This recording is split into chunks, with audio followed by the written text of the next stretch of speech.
Ya, nah selalu di tengah situasi China yang kita lihat memang sedang berada dalam kondisi yang tidak baik-baik saja ya. Artinya RI juga harus melihat peluang atau pasar non-tradisional lain selain China begitu ya. Nah Anda sendiri melihatnya selain daripada China yang mungkin permintaannya sedang turun terhadap ekspor dari Indonesia, negara mana lagi yang artinya memiliki potensi, memiliki pasar yang cukup baik menggantikan China? Saya rasa ini satu hal yang sangat menarik.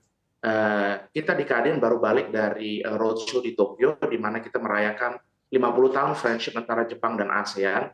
Kita lihat masih ada banyak market yang lain yang bisa menyerap ekspor dari Indonesia.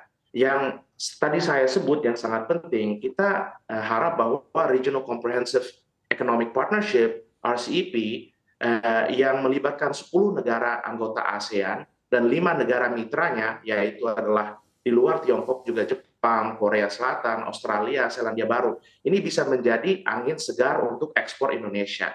Dan Kadin bersama dengan pemerintah Indonesia juga melakukan banyak trade discussion untuk agreement dengan pihak yang lain. EU, di South America ada Chile, juga dengan negara seperti Turki, Pakistan, Bangladesh, dan lain-lain. Termasuk juga Mercosur. Kami lihat masih ada banyak peluang untuk menstimulasi ekspor ke negara di luar China. Jadi tugas kami di Kadin, di pemerintah Indonesia adalah untuk grab this opportunity with both hands, untuk mencari pasar baru untuk ekspor kami. Dan ini golden opportunity kita juga.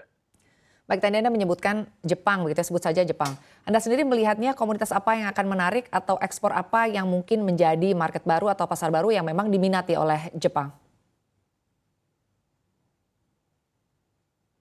Saya rasa kalau kita lihat dari salah satu sektor yang menjadi fokus utama untuk Indonesia, yaitu adalah automotive industries dan produk intermediary-nya. Kita lihat bahwa Jepang masih dalam posisi playing catch up untuk electronic vehicles.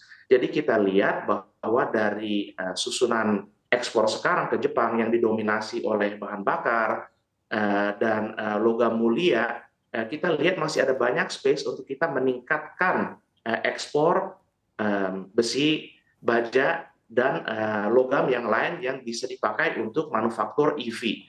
Dan kita lihat juga ketika Jepang akan doubling down dalam effortnya untuk catch up dalam produksi EV dibanding dengan market leader yang lain, peningkatan ekspor kami, Republik Indonesia, terhadap Jepang dalam komoditas tersebut juga akan meningkat seiring. Baik, artinya untuk Jepang sendiri ini menjadi peluang yang boleh dibilang cukup besar ya di tengah dukungan pemerintah juga terhadap electric vehicles dan kebutuhan untuk industri listrik untuk saat ini. Lalu pertanyaan terakhir Pak, sebetulnya dukungan apa yang diperlukan oleh dunia usaha ya di tengah berbagai sentimen yang ada saat ini, sentimen global, ketidakpastian global, lalu juga kita lihat menurunnya permintaan dari China.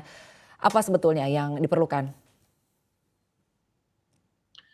Saya rasa itu yang disebut tadi Shinta itu sangat benar, ada ketidakpastian di ekonomi global yang perlu yang dibutuhkan oleh dunia usaha adalah kebalikannya, kepastian. Nah, kepastian yang bisa diberikan oleh pemerintah Indonesia adalah untuk memberi level playing field di mana rule of law itu jelas. Yang kedua, kami lihat bahwa harus ada predictable policy action dari pembentuk polisi di Indonesia, pemerintah serta Bank Indonesia yang sejauh ini sudah melakukan policy action yang baik. Dan yang terakhir yang sangat penting, kita lihat bahwa UU Cipta Kerja harus terus dikawal dan diimplementasikan secara penuh dalam bentuk Perpu. Kalau kita mempunyai predictable policy action, rule of law yang jelas, dan Cipta Kerja bisa terus kita implementasikan, saya percaya bahwa Indonesia tetap bisa menjadi tujuan investasi dan trade yang sangat menarik. Baik.